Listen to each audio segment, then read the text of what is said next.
I remember when I was 23 or 24.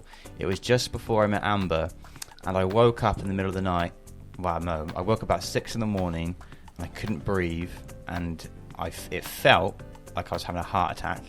And at the time, that's all I could think of. That's what it was. It was a heart attack. I couldn't calm down. And what was happening, I was progressively getting worse. That my chest was tight, it was hurting, I couldn't breathe, and those symptoms was getting worse and worse and worse. So I got in my little orange Toyota Aygo, and I literally drove to the hospital at like 90 miles an hour. Oh my god! Because obviously you're just panicking because I think if I don't get there on time, I'm going to die. Yeah. And I'm like almost crying, like driving there because I'm so scared. Like, oh my god, I could die here. And I get into A&E, park my little Aygo up, and I go to the A&E reception, and I'm just like frantic. I'm like, I can't breathe. I think I'm having a heart attack. I think I'm going to die. Blah blah blah. And they were like, okay, go have a seat. And I'm thinking like, that's not what I want to fucking hear right now. Like, yeah. I don't want to wait. And I go over to the seat in the A&E room, and I literally collapse on the floor because I can't. It's gone to that point. And then I think like a nurse or a doctor comes in and sits me down, and they like put like they monitor my heart and all this sort of stuff, and I end up calming down, and I still have no idea like what's caused it. They've never like really explained to me at the time. I later realized down the line it was a panic attack, but I don't really know what caused it, and that then started my journey with anxiety at the time, because I realized I had a panic attack in my bedroom where no one else was there while I was sleeping. So it's like, how do I stop that from happening? I can't stop sleeping, and I can't like stop not being alone, for example. It wasn't like I was like, oh, I was at a football game and it happened. It's like, okay, I'll avoid football games. Yeah. I can't avoid going to bed. And then that started. You must remember this, Dan. Like in desk and stuff, I became really aware of my breathing to the point that I had to think. If I was thinking about my breathing, I was like really conscious about it. And then when I was conscious about it, I couldn't think about anything else. I couldn't stop thinking about it. And if I wasn't thinking about it, I was worried I was going to stop breathing.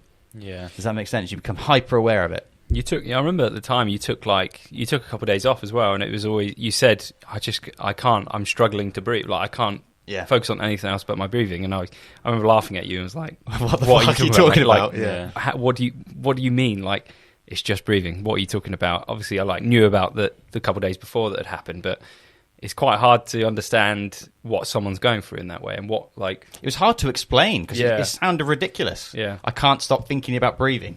Yeah, you hear that statement, you think, well, stop. Well, what do you mean you can't stop thinking about it? Yeah, you just get into this pattern, and the only time you're calm is when you're not thinking about it. But as soon as you get into like bed and it's nighttime, you're about to go to sleep, your brain automatically goes to that, and then that's when the panic can set in. There's a few times at night where I'd almost have a panic attack. I'd have to go for a walk around the block at like 1 or 2 in the morning to calm down and try and get to sleep. So you've had that feeling since. You haven't got to that stage again, but you've had that kind of overwhelming feeling coming, like, oh my god, it's going to happen. Yeah, I've got to the point where I could feel it building, and I've managed to calm it down. Another time it did happen is I was on a flight to Iceland, and I was in the window seat, and we were like just about to take off, and I could feel it like building again, and I couldn't. It didn't really matter what I did because I was like locked into a window seat. 2 people beside me, very like sardines. It was really hard to like maintain the fear, as it were. Yeah. And this is still when I was very young in understanding what was actually going on and not really realizing it was anxiety. And the fear of a panic attack is what was causing the panic attack. So I had nothing to fear. The fear was irrational. It wasn't like I wasn't scared. I wasn't scared of the plane going down. I wasn't scared of flying or anything like that. I was just scared of having that feeling of driving to the hospital and how much pain I was in, and the fear that was there. I was scared of that happening, and because of that, it cycles up.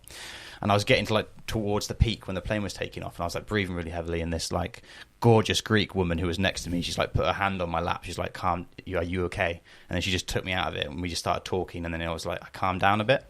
Never thanked her really for that, but what a hero. Yeah, she was really nice, and she kind of took me out of it. And I remember when I was flying back from Iceland as well, I was petrified of it happening again, and luckily it didn't. I ended up having like all 3 seats to myself, so I had like a lot of like breathing room, and I was completely fine. Nice. But I had to like listen to like I had to put my headphones on and listen to music and like close my eyes and just really focus on the music and just nothing else. Yeah. Like anything from like metal to like Charles Benson to like just really weird genres, the stuff that I knew I could focus on, and it was consistent and engaging enough that I wouldn't turn off to it. Yeah.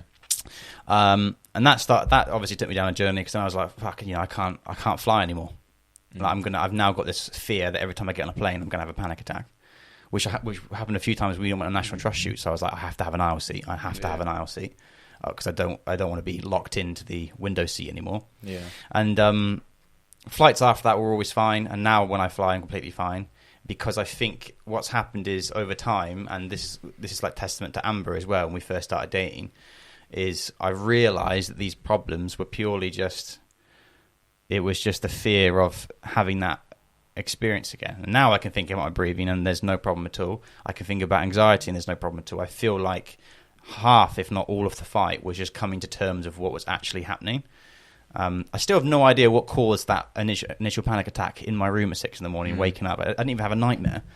But now, I mean, as sucky and shitty as it was to get those like 3, 4, 5, 6 months of like high anxiety and like not sleeping and worrying and being scared, it's now made me like really aware of anxiety. But to the point now, I don't get it anymore, because as soon as I feel it come in, I know what it is.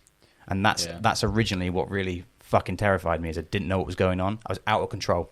Whereas now when I get those feelings come in, I'm like, fuck off.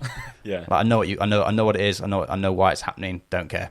Do you think part of that is down to now having Amber in your life and having someone that understands you? Because I guess in those two experiences you were somewhat by yourself. Do you think now having Amber by your side really like helps ground you? I think originally it really helped, because I had someone who I was like sleeping next to at night. So those like fears of like going to bed dissipated, because I knew if something did happen, there was someone there. As now, and it's like, I think the initial onset you really help with it, whereas if it happens now, like there's no drama anymore, because I understand what it is. Yeah. So I don't want to say like, I've conquered anxiety or anything stupid like that, but I think I've learned enough about it and experienced enough about it now to completely understand what it is and what it feels like. And I think for me, that's half the battle. As soon as I realised that it's just irrational fear, the problem went overnight.